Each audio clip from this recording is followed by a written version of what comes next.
রাজধানীর মহাখালীতে অবস্থিত ১০০ শয্যা বিশিষ্ট সংক্রামক ব্যাধি হাসপাতাল, যেখানে দীর্ঘদিন ধরে বিভিন্ন সংক্রামক রোগের পাশাপাশি দেওয়া হচ্ছে হামের চিকিৎসা। তবে গত কয়েকদিনে হঠাৎ করে বেড়েছে হামের প্রকোপ। নির্ধারিত শয্যার তুলনায় অতিরিক্ত রোগীর চাপে এখন হিমশিম খাচ্ছে হাসপাতালটি। বর্তমানে ১০০ বেডের বিপরীতে ভর্তি রয়েছেন ১১৭ জন রোগী, যার মধ্যে ৭২ জনই হাম আক্রান্ত শিশু।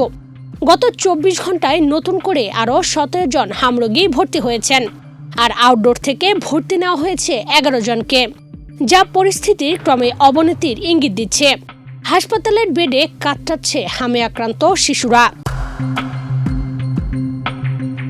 হাসপাতাল সূত্র জানায়, অতিরিক্ত রোগীর চাপে অনেক সময় সাময়িকভাবে মেঝেতে রেখেও চিকিৎসা দিতে হচ্ছে। পরে বেড খালি হলে সেখানে স্থানান্তর করা হয়। করোনা বা যে কোনো ভাইরাসের এগেইনস্টে ফাইট মানি ব্যাকট্রলের লেফট রাইট। এরই মধ্যে গতকাল রাতে এক হাম আক্রান্ত শিশুর মৃত্যু হয়েছে।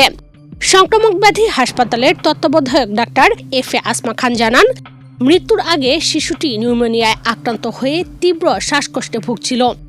অনেক ক্ষেত্রে অভিভাবকরা শিশুদের অবস্থা গুরুতর হলেও ভেন্টিলেটরে নিতে রাজি হন না, ফলে পরিস্থিতি জটিল হয়ে পড়ে এবং শেষ পর্যন্ত শিশুকে বাঁচানো সম্ভব হয় না। আমার এখানটায় ১১৭টা পেশেন্ট আছে। আমার তো ১০০ বেডের হসপিটাল, ১১৭টা পেশেন্ট আছে, এর ভিতরে ৭২টা হামের পেশেন্ট। আর আমার গতকালকে ২৪ ঘন্টায় আমার এখানটায় হামের পেশেন্ট আসছে ১৭টা আউটডোরে, আর ভর্তি হয়েছে ১১টা। আর একটা হামের পেশেন্ট আমাদের মারা গিয়েছে কালকে রাত্রে। ২-১ জনের হয়তো বাবা মারা আর এখানে এত একটা মানে একটু বলবো আরামেরই থাকে। আরামে থাকার জন্য মানে বাচ্চাটা নিয়ে তো তাদের শঙ্কা থাকেই, কিন্তু তারপরেও একটা হাসপাতালে কয়েকদিন ভর্তি থাকা মানে তাদের একটা চেনা পরিচিত হয়ে যায়। তখন ওদেরকে যদি বলা যায় যে আপনারা ভেন্টিলেটরে নিতে হবে, বাচ্চাটা অন্য জায়গায় শিফট করতে বললে আসলে রাজি হয় না কেউ। আর আলটিমেটলি দেখা যায় যে বাচ্চাটাকে আমরা হারাই ফেলি। হামের প্রকোপ বেড়েছে জানিয়ে তিনি আরো বলেন, এই ২-৩ দিনে হামের প্রকোপ বেড়েছে। আগে কিছুটা কম থাকলেও এখন হঠাৎ রোগীর সংখ্যা বৃদ্ধি পেয়েছে।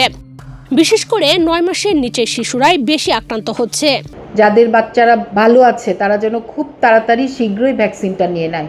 ভ্যাকসিন আমাদেরকে সব কিছুর থেকে প্রতিরোধ করবে। ২-৩ দিনে একটু বেড়েছে, এর আগে কম ছিল। একটু রুগীদেরই কষ্ট হচ্ছে একটু, যেহেতু আমার ১০০টা বেডের ভিতরে তো অন্য রুগীরাও থাকে, শুধু যে হামের পেশেন্ট তা না।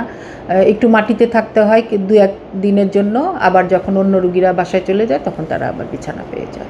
শিশুর হঠাৎ সর্দি কাশি বা জ্বর দেখা দিলে তাকে দ্রুত অন্য শিশুদের থেকে আলাদা রাখার এবং জনসমাগম এড়িয়ে চলার পরামর্শ দেন তিনি। এটা তো একটু খুব হাইলি একটা ছোঁয়াচে রোগ।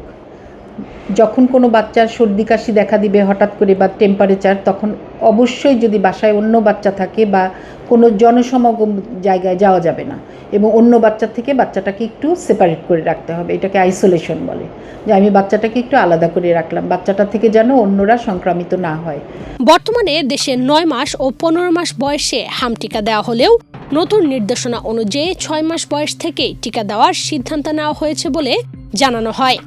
একই সঙ্গে ৬ মাস বয়সী শিশুদের বুকের দুধের পাশাপাশি পুষ্টিকর খাবার দেওয়ার পরামর্শ দেন এই চিকিৎসক।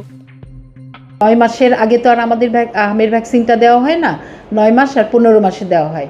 এই জন্য সরকার থেকে নতুন নির্দেশনা দিয়েছে যে ৬ মাস বয়সের থেকে আমরা টিকাটা দিব। যাদের টিকা দেওয়া নাই অবশ্যই এখনও সময় আছে, সবাই যেন হামের টিকাটা দিয়ে নেয়। টিকা কিন্তু আমাদেরকে অনেকভাবে প্রতিরোধ করবে, যেটা আমরা আর অন্য কিছুতে পাবো না।